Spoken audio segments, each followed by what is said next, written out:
സർവസംശയച്ഛേത്താരം സച്ചിദാനന്ദവിഗ്രഹം സദാ സുസ്മേരവദനം ബാലകൃഷ്ണം നമാമ്യഹം.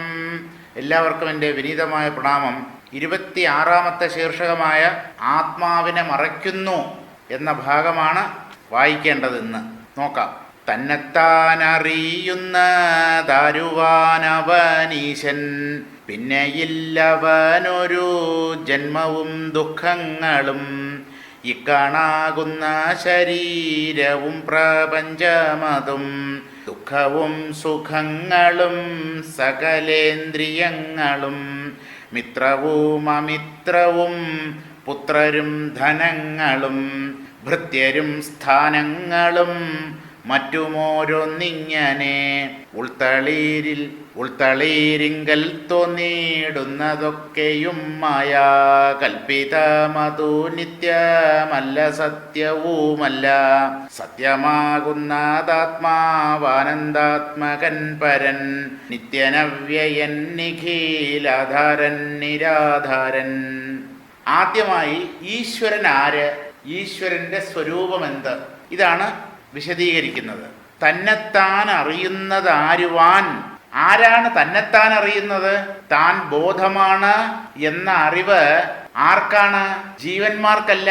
തന്നെത്താൻ അറിയാത്തവരെയാണ് ജീവന്മാർ എന്ന് പറയുന്നത്.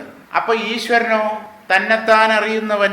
അപ്പൊ ഒരു ചോദ്യം ഉന്നയിച്ച് മറുപടി എന്നോണം ഈശ്വര സ്വരൂപത്തെ വെളിപ്പെടുത്തുകയാണ്. തന്നെത്താൻ അറിയുന്നതാരുവാൻ. ആരുവാൻ എന്ന് പറഞ്ഞാൽ ആരാണ്? അവൻ ഈശൻ. തന്നെത്താൻ അറിയുന്നത് ആരോ അദ്ദേഹമാണ് ഈശ്വരൻ. പിന്നെ ഇല്ലവനൊരു ജന്മവും ദുഃഖങ്ങളും. ഈശ്വരൻ തന്നെത്താൻ അറിയുന്നു, ജ്ഞാന സ്വരൂപനാണ് ഭഗവാൻ. പക്ഷേ ഇവിടെ ഒരു ചോദ്യം ചോദിച്ചിട്ട് മറുപടിയായിട്ടാണ് പറയുന്നത്. തന്നെത്താൻ അറിയുന്നത് ആരുവാൻ, അവൻ ഈശൻ. അപ്പോൾ ഇതിൻ്റെ ശരിക്കുള്ള അർത്ഥം എന്ന് പറയുന്നത്, തന്നെ ആരറിയുന്നുവോ ആ ജീവൻ ഈശ്വരഭാവത്തിലേക്ക് ഉയരുന്നു. അപ്പൊ ഈശ്വരൻ എന്ന് പറയുന്നത് ആര്? ആത്മജ്ഞാനം നേടിയ ജീവൻ തന്നെ ഈശ്വരൻ. ബ്രഹ്മവിത്ത് ബ്രഹ്മൈവ ഭവതി. ഉപനിഷത്തും ഇത് തന്നെയാണ് പറയുന്നത്. വാക്കിൽ മാത്രമേ വ്യത്യാസമുള്ളൂ. ബ്രഹ്മത്തെ അറിയുന്നവൻ അഥവാ ബ്രഹ്മജ്ഞാനി ബ്രഹ്മമായിത്തീരുന്നു. അവിടെ ആയിത്തീരൽ എന്നൊന്നില്ല. താൻ ബ്രഹ്മമാണെന്നുള്ള പരമാർത്ഥത്തെ അറിഞ്ഞാൽ ആ ബ്രഹ്മത്വം ജീവന് കൈവരികയും ജീവൻ ബ്രഹ്മമായി തീരുന്നു എന്ന് പറയുകയും ചെയ്യുന്നു. തന്നെത്താൻ അറിയുന്നത് ആരുവാൻ. ഏത് ജീവനാണോ സ്വയം തൻ്റെ സ്വരൂപം എന്താണ്, ഞാൻ ആരാണ് എന്നറിയുന്നത്, അവനാണ് ഈശ്വരൻ. ഇനിയിപ്പോൾ ഈശ്വരനെ അന്വേഷിച്ച് വേറെ എങ്ങോട്ടും പോകണ്ട. ജ്ഞാനികൾ തന്നെയാണ് പ്രത്യക്ഷമായ ഈശ്വരൻ. പിന്നെ ഇല്ല അവനൊരു ജന്മവും ദുഃഖങ്ങളും.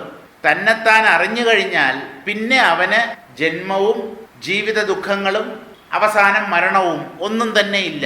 ഈ കാണാകുന്ന ശരീരവും പ്രപഞ്ചമതും, ഈ കാണുന്ന ശരീരവും സ്വന്തം ശരീരമായാലും മറ്റു ജീവന്മാരുടെ ശരീരങ്ങളായാലും അതുപോലെ ഈ ബാഹ്യപ്രപഞ്ചവും, ദുഃഖവും സുഖങ്ങളും സകല ഇന്ദ്രിയങ്ങളും, സുഖദുഃഖങ്ങളും എല്ലാ ഇന്ദ്രിയങ്ങളും, മിത്രവും അമിത്രവും, ശത്രുവും മിത്രവും, പുത്രരും ധനങ്ങളും, കുട്ടികളും സ്വത്തുകളും പണവും മറ്റും, ഭൃത്യരും സ്ഥാനങ്ങളും. ജോലിക്കാർ കുറേ പേരെ തൻ്റെ കീഴിൽ ജോലിക്ക് നിർത്തണമെങ്കിൽ അതിനുള്ള സാമ്പത്തിക ശേഷി ഉണ്ടാവണമല്ലോ. ഭൃത്യരും സ്ഥാനങ്ങളും മറ്റും ഓരോന്നിങ്ങനെ, എല്ലാം ഒന്നും എടുത്തു പറയേണ്ട കാര്യമില്ല, കുറേ കാര്യങ്ങൾ പറഞ്ഞു. ഇങ്ങനെ സ്ഥാനമാനങ്ങളും സേവകന്മാരും ഇങ്ങനെ ഓരോന്നും ഉൾത്തളിരിൽ തോന്നിയിടുന്നതൊക്കെയും മായാകൽപ്പിതം. നമ്മുടെ മനസ്സിൽ, മനുഷ്യ മനസ്സിൽ ഏതൊക്കെ ഉണ്ട് എന്ന് തോന്നുന്നുവോ അതൊക്കെ മായാകൽപ്പിതം. ഉണ്ടെന്ന് തോന്നുന്നത് മായാകൽപ്പിതം. അപ്പൊ ജീവൻ എപ്പോഴും ഇല്ലാത്തതിനെയാണ് ഉള്ളത് എന്ന് കരുതുന്നത്. ശരിക്കും ഉള്ളതായിരിക്കുന്ന ബ്രഹ്മത്തെ അറിയുക പോലും ചെയ്യുന്നില്ല.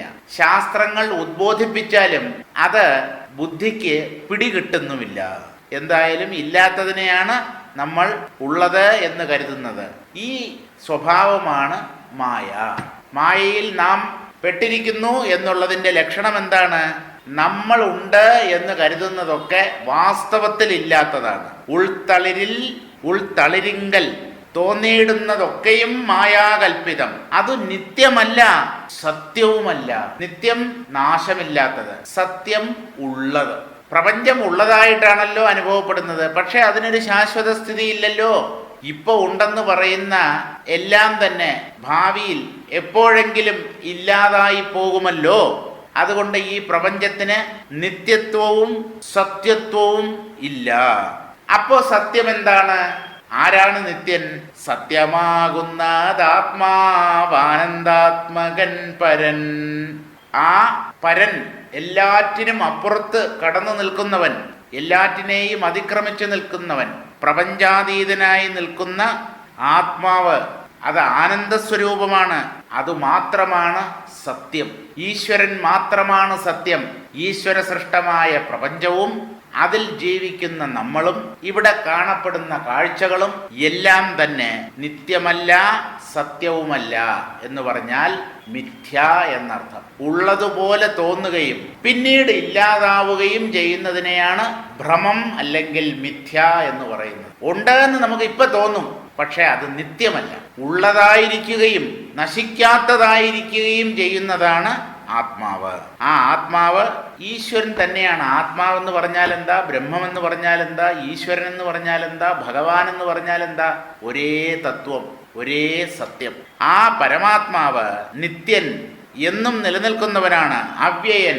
ഒരു തരത്തിലുള്ള വ്യയവും അദ്ദേഹത്തിനില്ല. വ്യയം എന്ന് പറഞ്ഞാൽ ക്ഷീണം, തളർച്ച, ജീർണത, നാശം, ഇതെല്ലാം തന്നെ വ്യയമാണ്. ഇതൊന്നുമില്ലാത്തവനാണ്.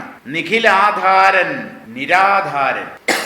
നിഖിലാധാരൻ എന്ന് പറഞ്ഞാൽ അഖിലത്തിനും അല്ലെങ്കിൽ നിഖിലത്തിനും ആധാരമായിട്ടുള്ളവൻ, എല്ലാറ്റിൻ്റെയും അധിഷ്ഠാനമായിട്ടുള്ളവനാണ് ഈശ്വരൻ. അങ്ങനെ എല്ലാറ്റിനും ആധാരമായിരിക്കുന്ന ഈശ്വരന് മറ്റൊരാധാരമുണ്ടോ? മറ്റൊരധിഷ്ഠാനമുണ്ടോ?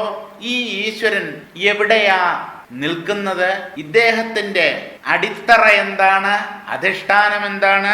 ഇദ്ദേഹത്തിന്റെ അധിഷ്ഠാനം ഇദ്ദേഹം തന്നെയാണ്. കാരണം എല്ലാറ്റിനും ആധാരമായിരിക്കുന്ന ഈ ഈശ്വരന് മറ്റൊരധിഷ്ഠാനമുണ്ട് എന്ന് പറഞ്ഞാൽ ആ അധിഷ്ഠാനം ഈശ്വരനേക്കാളും വലുതായി പോവും. അപ്പോ പിന്നെ അതിനെ വേണം നാം ഈശ്വരൻ എന്ന് അംഗീകരിക്കാൻ. പക്ഷേ നമ്മൾ എല്ലാറ്റിനും ആധാരമാണ് ഈശ്വരൻ എന്ന് അംഗീകരിച്ചു കഴിഞ്ഞാൽ അതിനേക്കാളും മഹത്വം ശ്രേഷ്ഠവുമായ മറ്റൊന്നിനെ കണ്ടെത്താൻ കഴിയുകയില്ല. അങ്ങനെ അതുകൊണ്ടാണല്ലോ നമ്മൾ ഇതിനെ അതിശ്രേഷ്ഠം, എല്ലാറ്റിനും ആധാരം എന്ന് ബ്രഹ്മത്തെ പറയുന്നത്. അപ്പൊ ആ ബ്രഹ്മത്തിന് മറ്റൊരു അധിഷ്ഠാനമോ ആധാരമോ അടിത്തറയോ ഉണ്ടാവാൻ പറ്റില്ല. അതുകൊണ്ട് അധിഷ്ഠാനമില്ലാത്ത ബ്രഹ്മമാണ് എല്ലാറ്റിനും അധിഷ്ഠാനം. എപ്പോഴും അങ്ങനെ തന്നെയാണ്. ഏറ്റവും മഹത്തമം എന്ന് പറഞ്ഞാൽ അതിനേക്കാളും മഹത്തായ മറ്റൊന്നും ഉള്ളതാവാൻ വയ്യ, ഉണ്ടായിരിക്കുകയില്ല. അതുകൊണ്ടാണല്ലോ അത് ഏറ്റവും മഹത്തായിരിക്കുന്നത്. അതുപോലെ എല്ലാറ്റിനും ആധാരമായിരിക്കുന്ന ആ സത്യം, പരബ്രഹ്മം, അത് ആധാരമില്ലാത്തതായിരിക്കും. അപ്പൊ ആധാരമില്ലാതെ, അധിഷ്ഠാനമില്ലാതെ, ഒരു സപ്പോർട്ടില്ലാതെ, പിന്തുണയില്ലാതെ ഒന്ന് സ്വതന്ത്രമായി നിൽക്കാൻ പറ്റുമോ? ആ സ്വതന്ത്ര സത്യത്തെയാണ് ബ്രഹ്മം എന്ന് തത്വജ്ഞാനികൾ വിളിച്ചത്. ഉപനിഷത്ത് എന്താ പറയുന്നത്? ഓരോന്നിൻ്റെ അധിഷ്ഠാനം എന്താണ് എന്നിങ്ങനെ പറഞ്ഞു വന്ന് അവസാനം ബ്രഹ്മത്തിലെത്തി. അപ്പോൾ ഒരു ചോദ്യം ഉയർന്നു, ഈ ബ്രഹ്മം എന്തിനെ ആശ്രയിച്ചു നിൽക്കുന്നു? ഇതിൻ്റെ ആധാരം എന്താണ്? അപ്പോഴാണ് ഉപനിഷത്ത് പറയുന്നത് അതെവിടെ നിൽക്കുന്നു എന്ന ചോദ്യത്തിന് സ കസ്മിന്നു പ്രതിഷ്ഠിത ഇതി, അത് എവിടെയാണ് പ്രതിഷ്ഠിതമായിരിക്കുന്നത്? ഈ പരമാത്മാവ് അല്ലെങ്കിൽ ബ്രഹ്മം സ്വേ മഹിംനി, തൻ്റെ മഹിമാവിൽ സ്ഥിതി ചെയ്യുന്നു എന്ന് പറഞ്ഞാൽ അതിന് അധിഷ്ഠാനം അത് തന്നെ. അതിന് മറ്റൊരധിഷ്ഠാനത്തിൻ്റെ ആവശ്യമില്ല. മറ്റെല്ലാറ്റിൻ്റെയും അധിഷ്ഠാനം ഇതാണ്. ഇങ്ങനെ സ്വയം അധിഷ്ഠാനമില്ലാതെയും എല്ലാറ്റിൻ്റെയും അധിഷ്ഠാനമായിട്ടും വിളങ്ങുന്ന സ്വതന്ത്രമായ പരമമായ സത്യമാണ് വാസ്തവത്തിൽ ഈശ്വരൻ, ഭഗവാൻ അല്ലെങ്കിൽ ബ്രഹ്മം. ഇനി സാരം വായിക്കാം. അല്ലയോ മനോഹരേ, സുന്ദരി എന്നാണ് വിളിക്കുന്നത്. മനസ്സിന്റെ സൗന്ദര്യമാണ് ശരിക്കുള്ള സൗന്ദര്യം. ശാരീരിക സൗന്ദര്യമൊക്കെ കുറെ കാലം കഴിഞ്ഞാൽ നശിച്ചു പോകും. മനസ്സിന്റെ സൗന്ദര്യം എന്താണ്? ബുദ്ധിയിലെ ആ വിശകലന ശേഷി, വിവേകം, സൂക്ഷ്മമായ കാര്യങ്ങളെ ഗ്രഹിച്ച് ഊഹാപോഹ വിചക്ഷണനായി കഴിയുന്നതാണ് വാസ്തവത്തിൽ അഴക്. ആ ഉള്ളഴകാണ് നമുക്കുണ്ടാവേണ്ടത്. പുറമെ എങ്ങനെയോ ഇരുന്നോട്ടെ, കറുത്തിട്ടോ പൊങ്ങിയ പല്ലുകളോടുകൂടിയോ അല്ലെങ്കിൽ 1.5 കണ്ണായിട്ടോ എന്ന് ആ ബാഹ്യം അത് അവിടെയല്ല ഈ വൈകല്യവും സൗന്ദര്യവും. വൈകല്യം, വികലത അത് മനസ്തലത്തിലാണ്. മനസ്സ് വികലമാകാതെ നോക്കുക. ശരീരത്തിൽ വൈകല്യമുണ്ടെങ്കിലും മനസ്സ് പവിത്രമായിരുന്നാൽ ആ അഴക് കൊണ്ട് തന്നെ അയാൾ സുന്ദരനായിത്തീരും. പുറമേ സുന്ദരൻ, മനസ്സ് മുഴുവൻ വിഷം, ദുഷ്ചിന്തകൾ. അപ്പൊ ആ ഉള്ളഴകില്ലെങ്കിൽ പുറമേയുള്ള ആ സൗന്ദര്യം കൊണ്ട് എന്ത് പ്രയോജനം? മനസ്സിനാണ് സൗന്ദര്യം ഉണ്ടാവേണ്ടത്, ശരീരത്തിനല്ല. ഇവിടെ നല്ല വിവേകമുള്ള ഒരു ബാലിക അല്ലെങ്കിൽ സ്ത്രീ, അവരാണ് ആചാര്യന്റെ മുമ്പിൽ എത്തിപ്പെട്ടിരിക്കുന്നത്. അവരെയാണ് മനോഹരേ എന്ന് വിളിക്കുന്നത്. സുന്ദരി എന്ന് പറഞ്ഞാൽ ബാഹ്യ സൗന്ദര്യമല്ല, നീ വിവേകമുള്ളവളാണ്, അതുകൊണ്ട് നിനക്ക് ആ ആന്തര സൗന്ദര്യമുണ്ട്, അല്ലയോ മനോഹരേ. തന്നെത്താൻ അറിഞ്ഞാൽ അഥവാ സ്വയം അറിഞ്ഞാൽ കർമ്മബദ്ധനാകേണ്ടതായി വരികയില്ല. സ്വയം അറിയുന്നത് തന്നെയാണ് സത്യം, പരമാർത്ഥവും അതുതന്നെയെന്നറിഞ്ഞുകൊള്ളുക. തന്നെത്താൻ അഥവാ സ്വയം ആരറിയുന്നുവോ അവർ ഈശ്വരതുല്യരാണ്. ആ ജീവൻ ഈശ്വരൻ തന്നെ എന്ന് പറയുന്നതിൽ ഒട്ടും അപാകതയില്ല. അപ്രകാരം സ്വയം അറിഞ്ഞുണർന്ന മഹത്തുക്കൾക്ക് ജന്മവും ദുഃഖങ്ങളും ഉണ്ടാവുകയില്ല. ഇക്കാണുന്ന ശരീരവും പ്രപഞ്ചവും ദുഃഖവും സുഖങ്ങളും സകല ഇന്ദ്രിയങ്ങളും മിത്രവും ശത്രുവും പുത്രന്മാരും ധനങ്ങളും ഭൃത്യരും സ്ഥാനമാനങ്ങളും മറ്റും ഉള്ളിൽ തോന്നുന്നതൊക്കെയും, എല്ലാം ഉള്ളിലാണല്ലോ തോന്നുന്നത്. പ്രപഞ്ചം എത്ര വിശാലമോ ആയിക്കോട്ടെ, ആ പ്രപഞ്ചം പ്രതിഫലിക്കുന്നത് അന്തഃകരണത്തിലാണ്. ആ അന്തഃകരണത്തിൽ പ്രതിഫലിക്കുന്നതെല്ലാം തന്നെ മിഥ്യയാണ്. അതാണ് ഉള്ളിൽ തോന്നുന്നതൊക്കെയും മായാകൽപിതമാണ്. ഏത് അധിഷ്ഠാനത്തിലാണോ ഈ ഭ്രമരൂപമായ പ്രപഞ്ചം ഉള്ളതായി അനുഭവപ്പെടുന്നത്, ആ അധിഷ്ഠാനം ഭ്രമമാവാൻ വയ്യ. അതിനെയാണ് സത്ത് അല്ലെങ്കിൽ ബ്രഹ്മം, ചിത്ത്, ആനന്ദം, ഇങ്ങനെ പല പേരും പറഞ്ഞ് വിളിക്കുന്നത്. ആത്മാവ്, ഉള്ളിൽ തോന്നുന്നതൊക്കെയും മായാകൽപിതമാണ്. അവ നിത്യവുമല്ല, സത്യവുമല്ല. മനസ്സിൽ എന്തൊക്കെ ഉണ്ടെന്ന് തോന്നുന്നോ അതൊക്കെ മനസ്സിന്റെ വിഭ്രമങ്ങളാണ്, അല്ലെങ്കിൽ മായാകൽപിതങ്ങളാണ്. അതിനൊന്നും ശാശ്വതമായ സ്ഥിതിയില്ല. സത്യമാകുന്നത് ആത്മാവാണ്. ആത്മാവ് പരമ്പൊരുളാണ്, ആനന്ദസ്വരൂപിയാണ്, നിത്യനാണ്, ചലനരഹിതനാണ്, എങ്ങും നിറഞ്ഞവനാണ്, നിരാധാരനാണ്. പ്രപഞ്ചത്തിന്റെ അച്ഛനും അമ്മയുമാണ് ജഗദീശ്വരൻ. അതുകൊണ്ട് അദ്ദേഹത്തിന് അച്ഛനോ അമ്മയോ ഉണ്ടാവാൻ വയ്യ. ആദ്യത്തെ അച്ഛനും അമ്മയും ഈശ്വരനാണ്. ആ ഈശ്വരന് ഒരച്ഛനും അമ്മയും ഉണ്ടെന്ന് വരികിൽ അവർ ഈശ്വരനേക്കാളും ഉയർന്ന തലത്തിലായിരിക്കത്തില്ലേ? അവരെയല്ലേ നാം ഈശ്വരൻ എന്ന് അംഗീകരിക്കേണ്ടത്? പക്ഷെ അങ്ങനെ ഇല്ല. ഈശ്വരനേക്കാളും ഉയർന്ന ഒന്നുണ്ടാവാൻ പറ്റില്ല, ശ്രേഷ്ഠമായത് ഒന്ന് കണ്ടെത്താൻ പറ്റില്ല. അതുകൊണ്ട് ആ ഈശ്വരൻ ഒന്നിൽ നിന്നും ഉണ്ടായവനാകാൻ പറ്റില്ല. അതായത് ഈശ്വരന് മറ്റൊരു കാരണമില്ല, അദ്ദേഹം എന്നും ഉള്ളവനാണ്.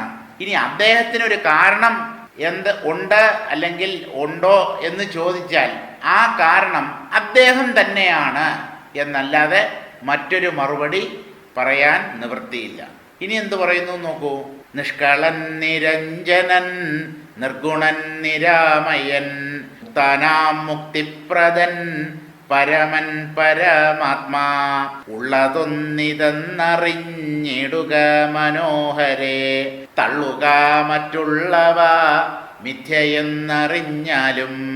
ഈ ഈശ്വരൻ അല്ലെങ്കിൽ ബ്രഹ്മം നിഷ്കളനാണ്, കളങ്കമില്ലാത്തവനാണ്, കറപുരളാത്തവനാണ്, പരിശുദ്ധനാണ്. നിരഞ്ജനൻ, അഞ്ജനം എന്ന് പറഞ്ഞാൽ കൺമഷിയാണ്, കരി. ആ വാക്കിൻ്റെയും അർത്ഥം ഒരു തരത്തിലുള്ള കറയും പുരളാത്തവൻ, ശുദ്ധൻ, പവിത്രൻ, നിർമ്മലൻ എന്ന് തന്നെയാണ്. നിർഗുണൻ, പ്രകൃതി ഗുണങ്ങളായ സത്വരജസ്തമോ ഗുണങ്ങളാൽ ബാധിക്കപ്പെടാത്തവൻ. ഈശ്വരന്റെ ശക്തിയാണ് മായ. ആ മായയാണ് സത്വരജസ്തമോ ഗുണങ്ങളായി 3 രീതിയിൽ പ്രകടമാകുന്നത്. അത് ഈശ്വരൻ അധീനമാണ്, അല്ലാതെ മായ ഈശ്വരനെ ബാധിക്കുന്നില്ല. അതുകൊണ്ട് അദ്ദേഹം ഗുണാതീതനാണ്, ത്രിഗുണങ്ങൾക്ക് അതീതനാണ്, അതുകൊണ്ട് നിർഗുണനാണ്. നിരാമയൻ, ഒരു തരത്തിലുള്ള രോഗമോ ദുരിതമോ കഷ്ടമോ ഒന്നും ബാധിക്കാത്തവനാണ്. അദ്ദേഹത്തിന് പ്രശ്നങ്ങളില്ല. പ്രോബ്ലം എന്നുള്ളത് ഈശ്വരനില്ല, പ്രോബ്ലം നമുക്കാണ്, ജീവന്മാർക്കാണ്. സർവേശ്വരൻ പ്രശ്നരഹിതനാണ്. ആ പ്രശ്നങ്ങളൊന്നുമില്ലാത്ത ഈശ്വരനാണ് പ്രശ്നമുണ്ട് എന്ന് കവടിയും മറ്റും നിരത്തി ദേവപ്രശ്നം. ആരുടെ പ്രശ്നമുള്ളവൻ എങ്ങനെ ദേവനാവും? എനിക്ക് ഈ കാര്യം ഒട്ടും തന്നെ ഉൾക്കൊള്ളാൻ വയ്യ. ദേവപ്രശ്നം പോലും അമ്പലത്തിൽ പ്രതിഷ്ഠിക്കപ്പെട്ടിരിക്കുന്ന ആ ദേവന്, എല്ലാരാലും ആരാധ്യനായിരിക്കുന്ന ആ സർവേശ്വരന് എന്തു പ്രശ്നം? അദ്ദേഹത്തിന് തന്നെ പ്രശ്നമുണ്ടെങ്കിൽ നമ്മുടെ പ്രശ്നങ്ങളെ അദ്ദേഹം എങ്ങനെയാണ് പരിഹരിക്കുക?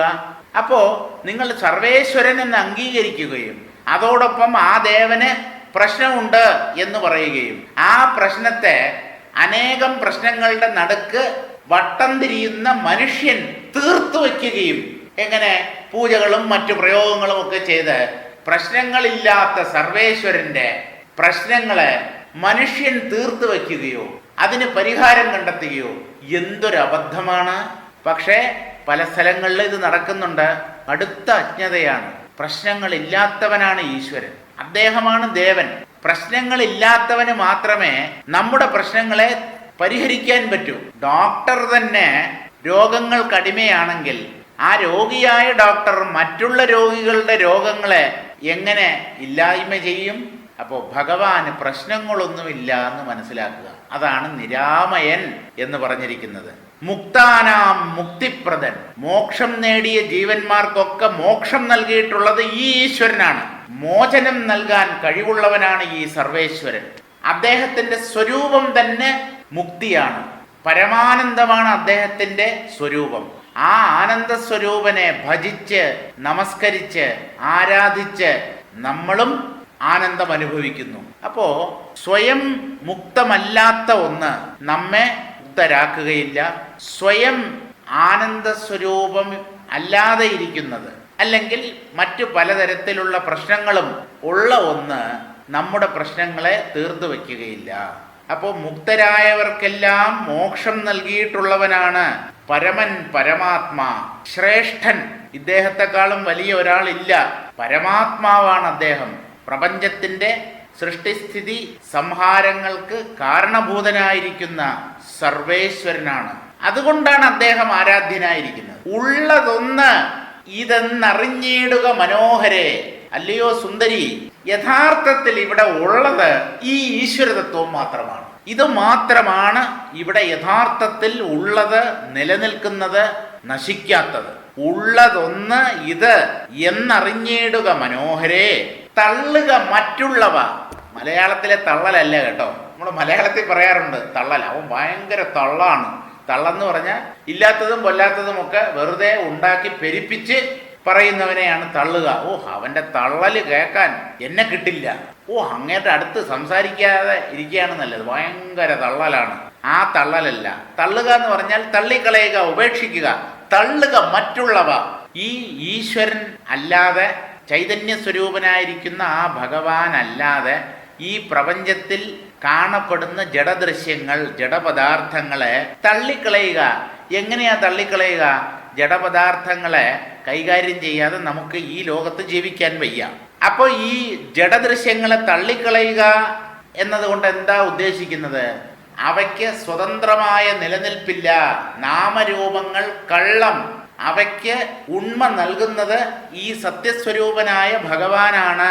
ഇദ്ദേഹം ഉള്ളത് കൊണ്ടാണ് പ്രപഞ്ചം ഉള്ളതായിത്തീരുന്നത് എന്ന് മനസ്സിലാക്കുന്നത് തന്നെയാണ് പ്രപഞ്ചത്തെ തള്ളിക്കളയൽ, അല്ലാതെ മറ്റൊന്നുമല്ല. പ്രപഞ്ചത്തെ തള്ളിക്കളയുക എന്ന് പറഞ്ഞാൽ ഊണ് കഴിക്കരുത്, ഉറങ്ങരുത്, വസ്ത്രം ഉടുക്കരുത്, കാറിൽ യാത്ര ചെയ്യരുത്, ഓഫീസിൽ പണിയെടുക്കരുത്, കൃഷി ചെയ്യരുത്, കച്ചവടം ചെയ്യരുത് എന്നൊന്നുമല്ല. പ്രപഞ്ചത്തെ തള്ളിക്കളയുക എന്ന് പറഞ്ഞാൽ ഇതില്ല എന്നങ്ങ് ധീരമായി തീരുമാനിക്കുക. അതാണ് പ്രപഞ്ചത്തെ തള്ളിക്കളയുക എന്നതുകൊണ്ട് ഉദ്ദേശിക്കുന്നത്. ഇതിനെ സത്യം എന്ന് കരുതുന്ന ഏർപ്പാട് മതിയാക്കുക. തള്ളുക മറ്റുള്ളവ മിഥ്യയെന്നറിഞ്ഞാലും. എങ്ങനെയാണ് ഈ പ്രപഞ്ചത്തെ തള്ളിക്കളയേണ്ടത്? മിഥ്യ ബ്രഹ്മസത്യം ജഗൻ മിഥ്യ. ഈ പ്രപഞ്ചത്തിന് സത്യത്വം കൽപ്പിക്കുന്നത് കൊണ്ടാണ് നമ്മൾ പലതരത്തിലുള്ള ദുഃഖങ്ങൾക്കും വിധേയരാകുന്നത്. വാസ്തവത്തിൽ നമ്മെ ദുഃഖിപ്പിക്കുന്ന പല സംഭവങ്ങളും നടക്കുന്നു എന്ന് നമ്മൾ പറയുന്ന ഈ പ്രപഞ്ചം ഇല്ലേ ഇല്ല, വെറും സ്വപ്ന സമാനം. അങ്ങനെ പറഞ്ഞാൽ ഞങ്ങള് സമ്മതിക്കുകയില്ല.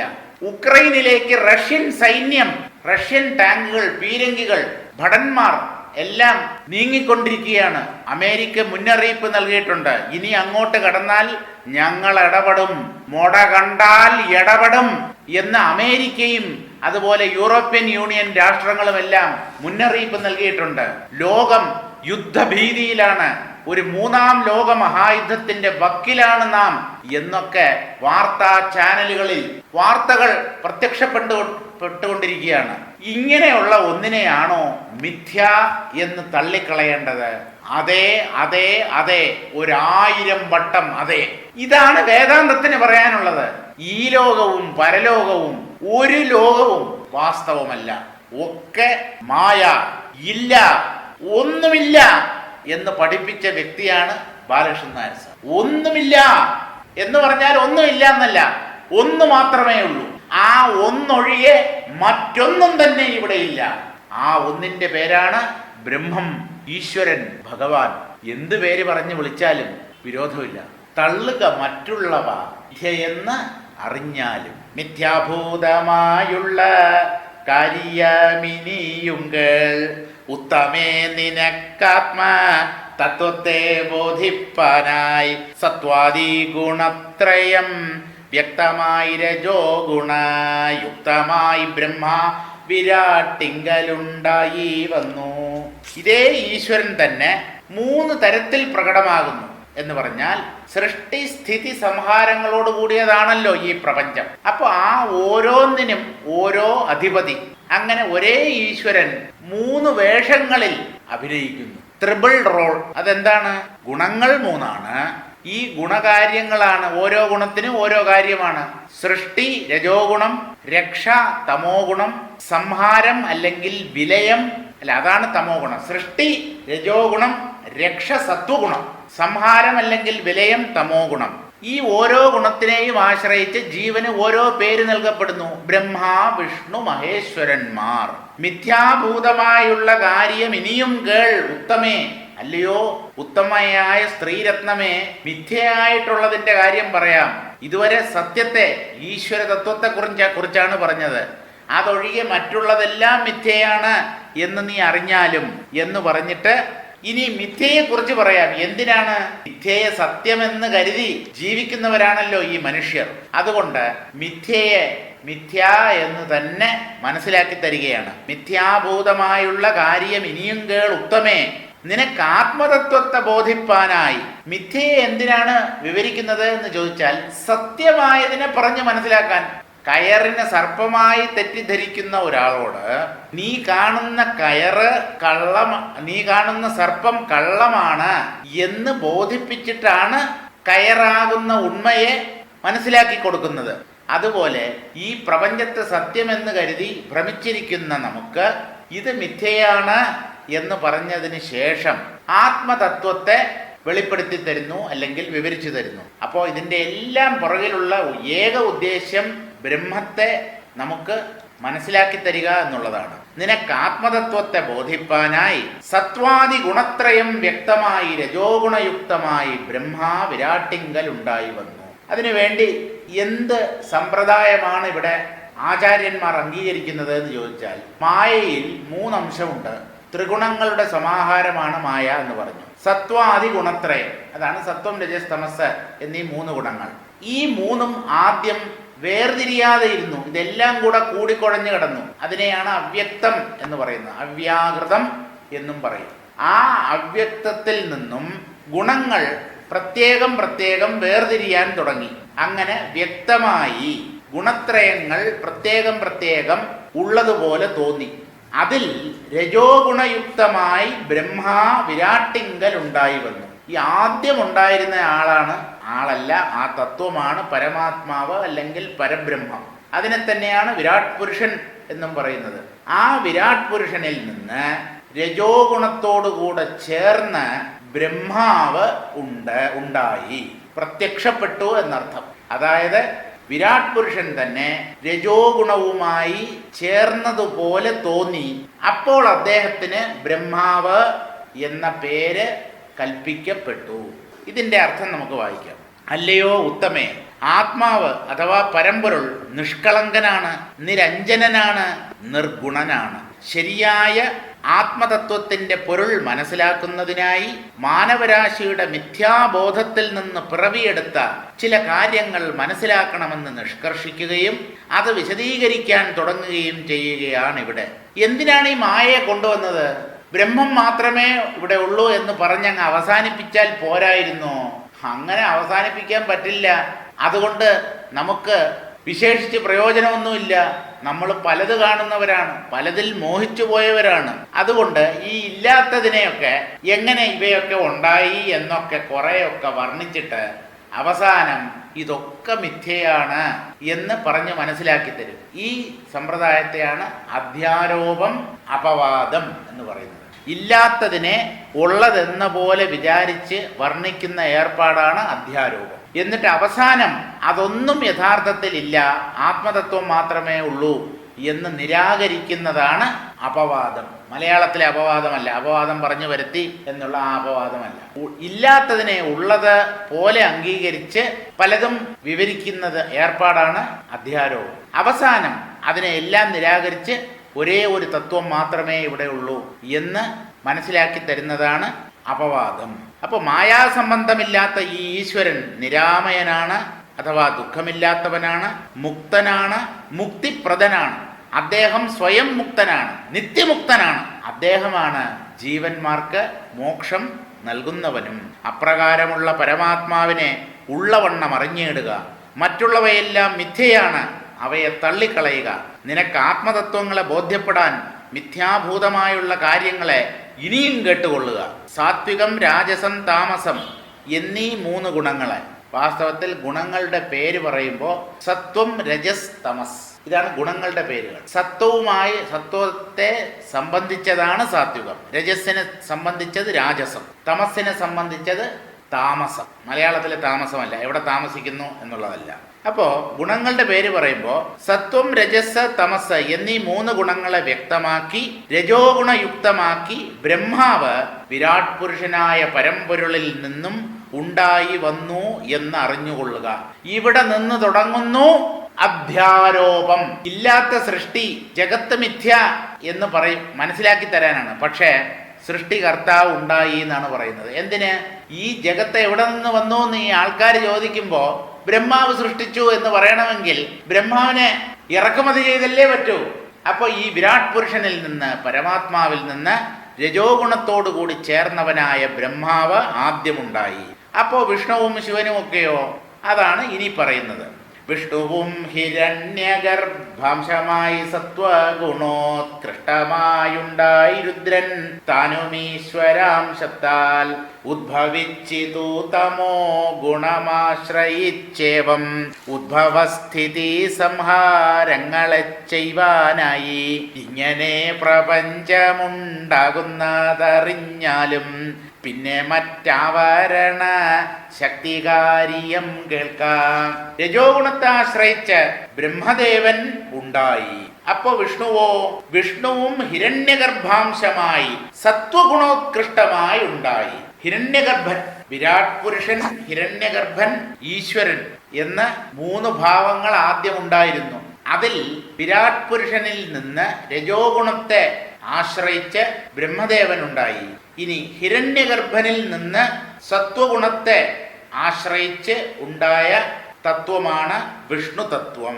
അപ്പൊ രുദ്രൻ താനും ഈശ്വരാംശത്താൽ ഉദ്ഭവിച്ചത് തമോ ഗുണമാശ്രയിച്ച്, തമോ ഗുണത്തെ ആശ്രയിച്ച് ഈശ്വരൻ എന്ന ഭാവത്തിൽ നിന്ന് രുദ്രനും ഉണ്ടായി. അപ്പൊ ഈ ആദ്യം പറഞ്ഞത് എന്താണ്? നമ്മൾ ആദ്യം പറഞ്ഞല്ലോ അവ്യക്തം. ഈ അവ്യക്തത്തിൽ 3 ഗുണങ്ങളും ലയിച്ചു കിടക്കുകയായിരുന്നു എന്ന്. അപ്പോൾ ഒരേ ഒരു ഈശ്വരതത്വം മാത്രമേ ഉണ്ടായിരുന്നുള്ളൂ. ആ ഈശ്വരതത്വം പ്രകടമാകാതെയിരുന്നു. അപ്പോഴും ഈ ഓരോ ഗുണവുമായി ചേർന്ന് ആ ഈശ്വരന് ഓരോ പേര് നൽകപ്പെട്ടു. അതാണ് വിരാട് പുരുഷൻ, ഹിരണ്യഗർഭൻ, ഈശ്വരൻ. സത്വം, രജസ്, തമസ്, ഈ 3 ഗുണങ്ങളെ ആശ്രയിച്ചാണ് ഈ പേരുകൾ നൽകപ്പെട്ടിരിക്കുന്നത്. അതിനുശേഷം ഗുണങ്ങൾ 3ഉം വേർതിരിഞ്ഞപ്പോൾ ഈ വിരാട് പുരുഷനിൽ നിന്ന് ബ്രഹ്മദേവനും ഹിരണ്യഗർഭനിൽ നിന്ന് വിഷ്ണുവും ഈശ്വരനിൽ നിന്ന് രുദ്രനും ഉണ്ടായി. ഈ രുദ്രൻ തമോ ഗുണത്തെ ആശ്രയിച്ച് ഉണ്ടായ പ്രകടനമാണ്. ഉദ്ഭവസ്ഥിതി സംഹാരങ്ങളെ ചെയ്യുവാനായി ബ്രഹ്മദേവൻ സൃഷ്ടി നടത്തുന്നു, വിഷ്ണു സൃഷ്ടിക്കപ്പെട്ടവയെ രക്ഷിക്കുന്നു അല്ലെങ്കിൽ പരിപാലിക്കുന്നു, രുദ്രൻ സംഹരിക്കുന്നു അല്ലെങ്കിൽ ലയിപ്പിക്കുന്നു, എല്ലാറ്റിനെയും മറച്ചു കളയുന്നു. ഒന്നിനെയും ഈ പരമേശ്വരൻ നശിപ്പിക്കുന്നില്ല, നാശമില്ല. യഥാർത്ഥത്തിൽ ഇവിടെ ഒന്നും നശിക്കുന്നില്ല, പ്രകടമാകുന്നു, മറഞ്ഞു പോകുന്നു. എങ്ങനെ? സമുദ്രത്തിൽ അലകൾ എന്ന പോലെ. സമുദ്രത്തിൽ നിന്ന് അല ഇങ്ങനെ പൊന്തി വരുന്നു. അതെന്താണ്? ജലം തന്നെയാണ്. അലയുടെ രൂപത്തിൽ കരയിലേക്ക് അടിച്ചു കയറുന്നു, എന്നിട്ട് അത് തിരിച്ച് വീണ്ടും കടലിലേക്ക് തന്നെ വെള്ളത്തിന്റെ രൂപത്തിൽ ലയിക്കുന്നു. ഇപ്പൊ ഉണ്ടായത് അലയാണ്. കുറച്ചു നേരം ഉള്ളതുപോലെ അങ്ങനെ പൊന്തി വന്നതും അലയാണ്, തിരിച്ച് ലയിച്ചതും അലയാണ്. പക്ഷേ ആ അലയിലുള്ള സത്യമായ ജലം അത് ഉണ്ടായിട്ടുമില്ല, വിശേഷിച്ച് നിലനിന്നിട്ടുമില്ല, ലയിച്ചു പോയിട്ടുമില്ല. അപ്പൊ നാമരൂപങ്ങളാണ് യഥാർത്ഥത്തിൽ പൊന്തുകയും നിലനിൽക്കുകയും മറഞ്ഞു പോകുന്നതായും എല്ലാം തോന്നുന്നത്. ബ്രഹ്മത്തിന് ഈ ഭാവങ്ങളൊന്നുമില്ല, അതെന്നും ഉള്ളതാണ്. അത് നാമരൂപരഹിതമായ സത്യമാണ്. എന്തായാലും ഇങ്ങനെ പ്രപഞ്ചത്തിന്റെ സൃഷ്ടിസ്ഥിതി സംഹാരങ്ങൾക്ക് വേണ്ടി യഥാക്രമം ബ്രഹ്മാവിഷ്ണു മഹേശ്വരന്മാർ അല്ലെങ്കിൽ ബ്രഹ്മാവിഷ്ണു രുദ്രന്മാർ ഉണ്ടായി. ഇങ്ങനെ പ്രപഞ്ചമുണ്ടാകുന്നതറിഞ്ഞാലും ഇങ്ങനെയാണ് പ്രപഞ്ചം ഉണ്ടാവുന്നത്, അതുപോലെ നിലനിൽക്കുന്നത്, അവസാനം ലയിച്ചു പോകുന്നത്.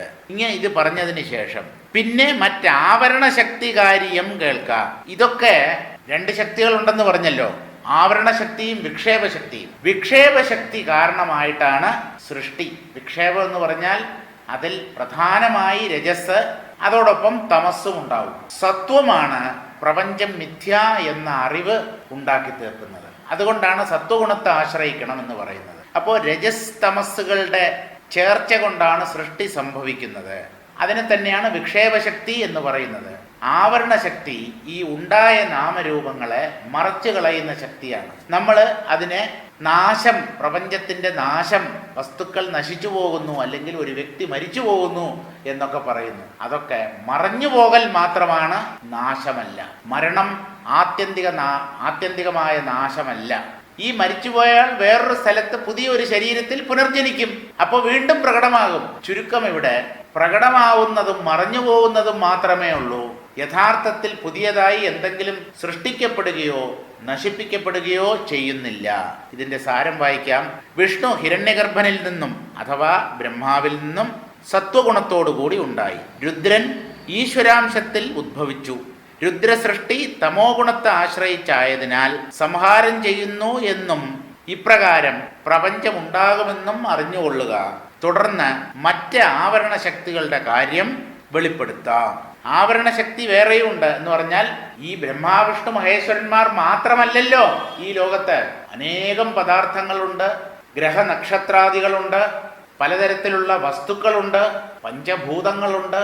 ഇതെല്ലാം തന്നെ സത്യത്തെ മറച്ചിട്ട് ഉണ്ടാകുന്നവയാണ്. സത്യം മറഞ്ഞു പോയതുപോലെ തോന്നിയാൽ മാത്രമേ ഇവയൊക്കെ ഉള്ളതായി നമുക്ക് അനുഭവപ്പെടുകയുള്ളൂ. അപ്പോൾ ആ ആവരണ ശക്തിയുടെ പ്രവൃത്തികളെ അല്ലെങ്കിൽ പ്രവർത്തനത്തെ വെളിപ്പെടുത്തുകയാണ്. ആവരണം എന്ന് പറഞ്ഞാൽ അവിദ്യ, അജ്ഞാനം. തമസ് ഈശ്വരനെയും ആത്മജ്ഞാനമുള്ളവരെയും ചുറ്റും ബോധിച്ചിടാതെ മറ്റു ജീവാക്കളെയും ആത്മദേഹാദി പഞ്ചകോശങ്ങളിവറ്റെയും ആത്മീക പദാർത്ഥങ്ങളായി മറ്റുള്ളവറ്റെയും രൂപാഭിധാന പ്രപഞ്ചത്തെയും ബ്രഹ്മത്തെയും ഏതുമേ തിരിയാതെ കാളരാത്രിയെപ്പോലെ ഒക്കവേ മറച്ചിടും ശക്തിയും രണ്ടായത സത്വാവരണമപാനാവരണവുമേവം ആവരണയായുള്ള ശക്തികാരിയം സംസാരാമയ ദുഃഖഹേതു ബന്ധമെന്നതുമല്ല പ്രപഞ്ചവൃക്ഷത്തിൻ്റെ ബീജമായതും അവൾ. ഭ്രമം തീരുവാനിന്നും കേട്ടാലും തെളിഞ്ഞു നീ. ഈശ്വരനെയും ആത്മജ്ഞാനമുള്ളവരെയും ചുറ്റും ബോധിച്ചിടാതെ നമ്മുടെ കാര്യമാണ്. നമ്മൾ ഓരോ സെക്കൻഡിലും എന്താണ് ചെയ്യുന്നത്? ഇത് തന്നെ. ഈശ്വരനെയും ആത്മജ്ഞാനികളെയും വേണ്ടവണ്ണം മനസ്സിലാക്കുന്നില്ല.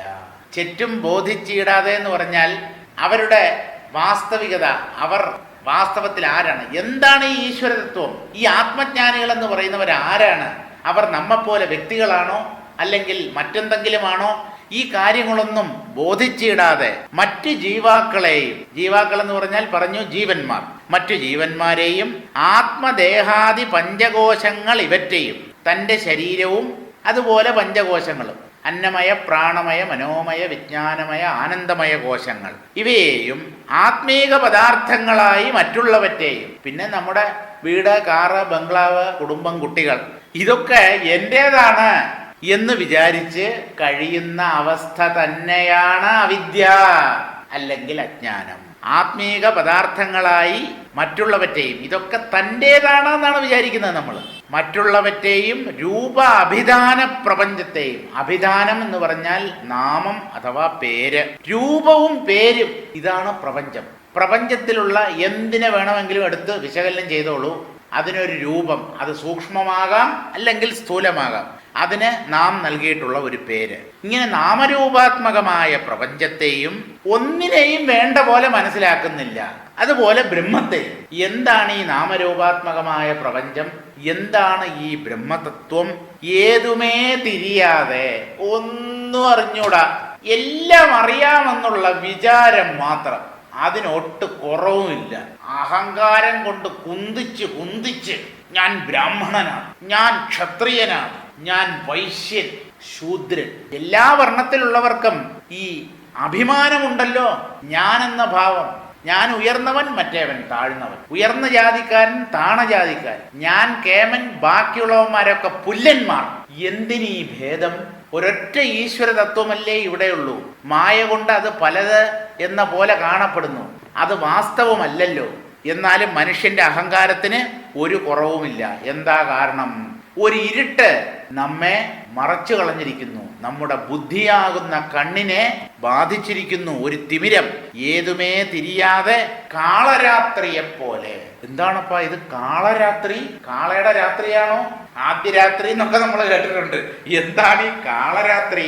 കാളരാത്രി എന്ന് പറയാം, കാളം എന്ന വാക്കിന് കറുത്തത് എന്നാണ്. കൂരിരുട്ട് ഉള്ള രാത്രി എന്ന് പറഞ്ഞാൽ ഒട്ടും തന്നെ വെളിച്ചമില്ല, ചന്ദ്രൻ പൂർണ്ണമായും കാണപ്പെടാതെ ഇരിക്കുന്ന രാത്രി. ഏതാണ്? കറുത്തവാവിലെ രാത്രി. കറുത്തവാവിന്റെ അന്നുള്ള രാത്രി ഉണ്ടല്ലോ, അമാവാസ്യ എന്ന് നമ്മൾ പറയുന്നില്ലേ, ആ രാത്രിക്കാണ് ഏറ്റവും കൂടുതൽ അന്ധകാരം ഉണ്ടാവുക. അതിനെയാണ് കാളരാത്രി എന്ന് പറയുന്നത്. ഈ കാളരാത്രിയെപ്പോലെ അതെന്താണ്? ഒന്നിനെയും വ്യക്തമായി വേർതിരിച്ച് കഴിയാൻ പറ്റാത്ത രീതിയിൽ മറച്ചു കളയും. ഇരുട്ട് എന്ന് പറയുന്നത് വസ്തുക്കളെ വേർതിരിച്ചറിയാൻ പറ്റാതെ ആക്കി തീർക്കുന്ന ഒന്നാണ്.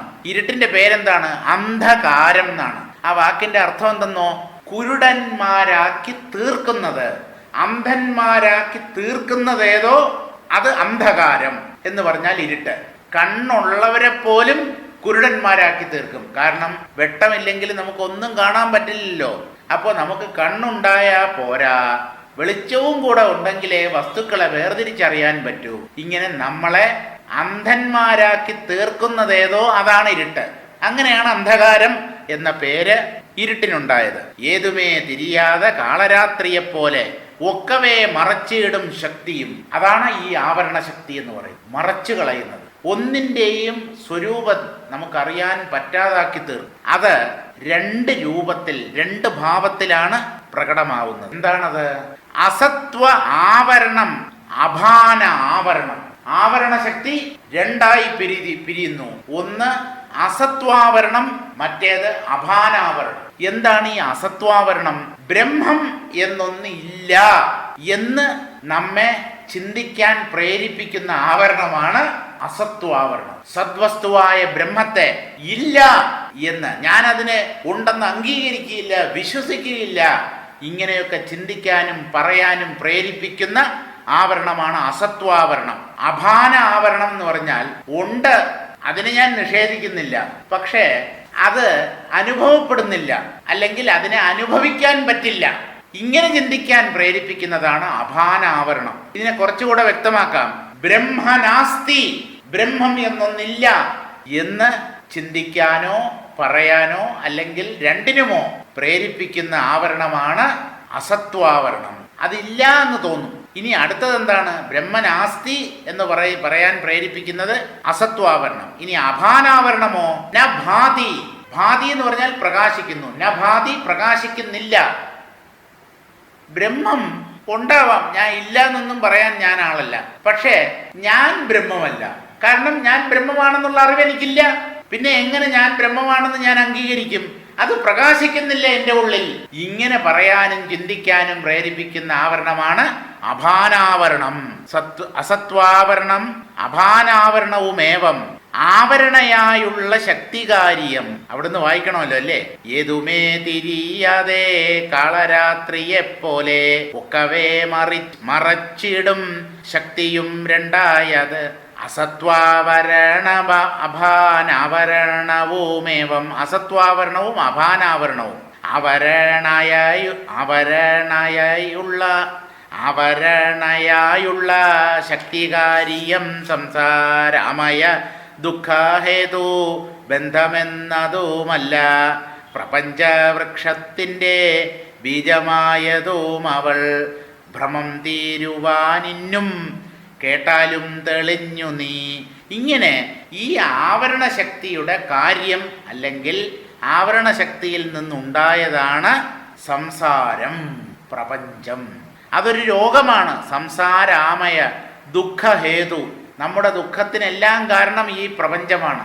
പ്രപഞ്ചത്തെ സത്യമെന്ന് വിചാരിക്കുന്നത് കൊണ്ടാണ് നാം ദുഃഖിക്കുന്നത്. പലതും നഷ്ടപ്പെടുമ്പോഴും പലരുടെയും വിയോഗം സംഭവിക്കുമ്പോഴും മനുഷ്യർ ദുഃഖിക്കുന്നു. ഇത് തന്നെയാണ് ബന്ധം. അപ്പോൾ ആവരണയായുള്ള ശക്തികാര്യം സംസാരാമയ ദുഃഖഹേതു ബന്ധം എന്നതുമല്ല, ഇത് തന്നെയാണ് മനുഷ്യർക്കുള്ള ബന്ധം അല്ലെങ്കിൽ ദുഃഖകാരണം. എന്ത്? ആവരണ ശക്തിയുടെ കാര്യമായ ഈ പ്രപഞ്ചം. അതുമാത്രമല്ല, ഈ ആവരണശക്തി പ്രപഞ്ചത്തിൻ്റെ വിത്തായും സ്ഥിതി ചെയ്യുന്നു. പ്രപഞ്ചവൃക്ഷത്തിൻ്റെ ബീജമായതും അവൾ. അവൾ എന്ന സ്ത്രീലിംഗം പ്രയോഗിച്ചിരിക്കുന്നത് എന്തുകൊണ്ടെന്ന് ചോദിച്ചാൽ ആവരണ ശക്തി എന്നാണല്ലോ പറഞ്ഞത്. ശക്തി എന്ന പദം സംസ്കൃതത്തിൽ സ്ത്രീലിംഗമാണ്. അതുകൊണ്ടാണ് അവൾ എന്ന് പറഞ്ഞിരിക്കുന്നത്. മായ എന്ന് പറയുന്നതും സ്ത്രീലിംഗമാണ്. അപ്പോൾ പ്രപഞ്ചവൃക്ഷത്തിൻ്റെ ബീജമായതും അവൾ, ഈ പ്രപഞ്ചത്തിൻ്റെ മൂലകാരണം, വിത്തെന്ന പോലെ സ്ഥിതി ചെയ്യുന്നവളും അവൾ തന്നെ.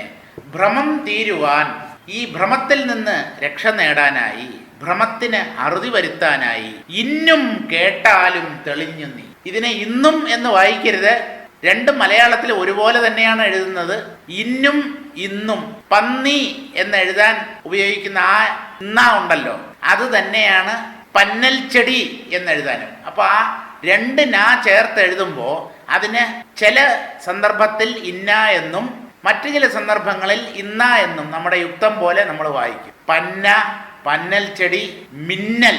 പക്ഷേ പന്നി, കൊന്നപ്പൂവ്, ഇന്ന്, മറ്റന്നാൾ, അവിടെയൊക്കെ ഇന്നായാണ് പറയുന്നത്. എഴുത്ത് ഒരുപോലെ തന്നെ, ഒരേ അക്ഷരം തന്നെയാണ് എഴുതുന്നത്. അപ്പോൾ ഭ്രമം തീരുവാൻ ഇന്നും കേട്ടാലും തെളിഞ്ഞു നീ എന്ന് വായിക്കരുത്. ഇന്നും.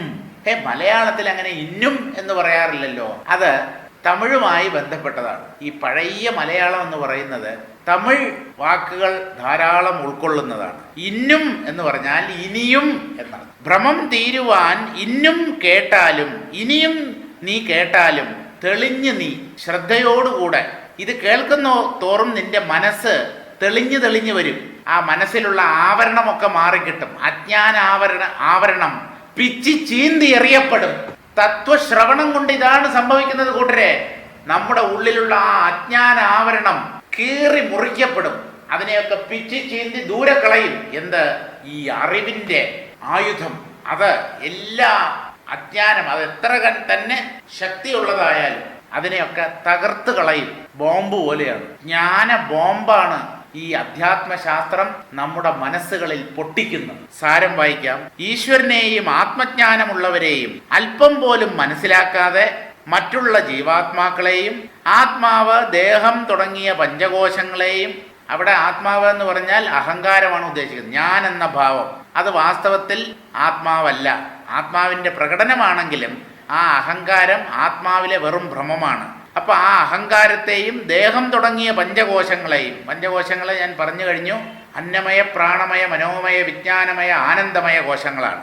ആത്മാവിനെ സംബന്ധിച്ചുള്ള മറ്റുള്ളവയെയും എന്ന് പറഞ്ഞാൽ ഈ ആത്മസാന്നിധ്യത്തിൽ ഉണ്ടെന്ന് തോന്നുന്ന മറ്റു ദൃശ്യങ്ങളെയും പ്രപഞ്ച പദാർത്ഥങ്ങളെയും രൂപങ്ങളും അരൂപങ്ങളുമായിരിക്കുന്ന പ്രപഞ്ചത്തെയും ബ്രഹ്മത്തെയും ഒന്നും അറിയാൻ ശ്രമിക്കാതെ കാളരാത്രിയെപ്പോലെ വിനാശഹേതുവായ കൂരിരുട്ടിൽ നാം തപ്പിത്തടയും. പലപ്പോഴും വല്ല കുഴിയിലോ ഓടയിലോ ഒക്കെ ചെന്ന് വീണ് കയ്യോ കാലോ ഒടിയാനും ഇടയാവും. അപ്പോൾ ഈ ഇരുട്ട് നല്ലതല്ല, പ്രകാശം കൊണ്ടുവരണം, എന്നാലേ നമ്മുടെ കാഴ്ച വ്യക്തമാകൂ. അപ്പോൾ വിനാശഹേതുവായ കാളരാത്രി അല്ലെങ്കിൽ കൂരിരുട്ട് നിറഞ്ഞ രാത്രി പോലെയാണ് ഈ അജ്ഞാനം. അതിൽ നമുക്ക് ഒന്നും വേർതിരിച്ചറിയാൻ പറ്റില്ല. എല്ലാം അതിൽ മറഞ്ഞു പോകും, സകലതും മറഞ്ഞു പോകും. മറഞ്ഞു പോകും എന്ന് പറഞ്ഞാൽ ഒന്നിൻ്റെയും സത്യം നമുക്ക് കണ്ടെത്താൻ പറ്റാതായി പോവും ഈ അജ്ഞാനത്തിൻ്റെ സ്വാധീനത്താൽ.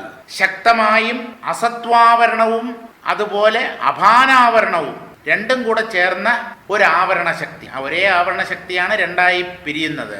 ഇങ്ങനെ ആവരണമായുള്ള ഒരു ശക്തി, ആ ശക്തിയുടെ കാര്യം അല്ലെങ്കിൽ അത് ആ ശക്തി കൊണ്ട് ഉണ്ടെന്ന് തോന്നുന്നതാണ് സംസാരം അല്ലെങ്കിൽ പ്രപഞ്ചം. അതൊരു രോഗമാണ്. കാരണം ദുഃഖമാണ് നമ്മളിവിടെ അനുഭവിക്കുന്നത്. ആ സംസാരമയമായ അല്ലെങ്കിൽ സംസാര ആമയമായ ദുഃഖത്തിന്, ആ സംസാര വ്യാധിക്ക്, അതുകൊണ്ടുണ്ടാവുന്ന ദുഃഖത്തിന് കാരണം എന്താണ്? ഈ ആവരണ ശക്തി തന്നെയാണ്. അതുമാത്രമല്ല, പ്രപഞ്ചവൃക്ഷത്തിൻ്റെ ബീജമാകുന്നതും പ്രകൃതി എന്ന പേരിൽ അറിയപ്പെടുന്ന ഈ മായയാണ്. മായയുടെ ഭ്രമം തീരാൻ ഇനി പറയുന്നത് കേൾക്കുക. മായയുടെ സ്വരൂപത്തെയാണ് പറഞ്ഞത്. എങ്ങനെയാണ് സത്യത്തെ മറച്ച് ഇല്ലാത്തതിനെ ഉള്ളതുപോലെ തോന്നിക്കുന്നത്? മറയ്ക്കുന്നത് ആവരണശക്തി, ഇല്ലാത്തത് ഉണ്ട് എന്ന് തോന്നിക്കുന്നത് വിക്ഷേപശക്തി. ഇങ്ങനെ ഈ രണ്ട് ശക്തികളും ചേർന്നാണ് പ്രപഞ്ചത്തെ സത്യമെന്ന പോലെ ആക്കി തീർത്തിരിക്കുന്നത്. പക്ഷേ ഇത് ഭ്രമമാണ്. ആത്മാവിന് ഒരു മറവും സംഭവിച്ചിട്ടില്ല, പക്ഷേ മറയ്ക്കപ്പെട്ടതുപോലെ തോന്നുന്നു. ആ ഭ്രമം തീരാൻ ഇനി പറയുന്നത് കേൾക്കുക. ഇനി എന്താ പറയുന്നത്? അത് അടുത്ത ശീർഷകമാണ്, 27ാമത്തെ ശീർഷകം. തത്വജ്ഞാനം. നമുക്ക് ആവശ്യമായതും അതുതന്നെയാണ്. ആ തത്വജ്ഞാനം നേടുമ്പോൾ മാത്രമാണ് ഓരോന്നിൻ്റെയും സത്യസ്ഥിതി നമുക്ക് മനസ്സിലാവുക. തത്വജ്ഞാനം എന്ന 27ാമത്തെ ശീർഷകം നമുക്ക് അടുത്ത ക്ലാസ്സിൽ വായിക്കാം.